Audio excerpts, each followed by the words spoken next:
Hey guys, welcome back to another tutorial video. So in today's video, I'll show you how to use Affirm at Walmart in store.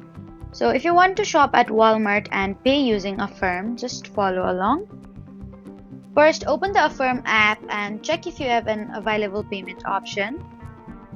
Next, choose the Affirm card or available payment method if it is available for your account. And before going to checkout, make sure your purchase qualifies for Affirm. And at the Walmart register, use your Affirm payment method like a normal card payment. Complete the transaction and follow any verification steps if required. And after the purchase is completed, you can view the payment plan and details inside the Affirm app. So that was how to use Affirm at Walmart in store. Don't forget to like, comment, and subscribe for more helpful tutorials. Thank you for watching.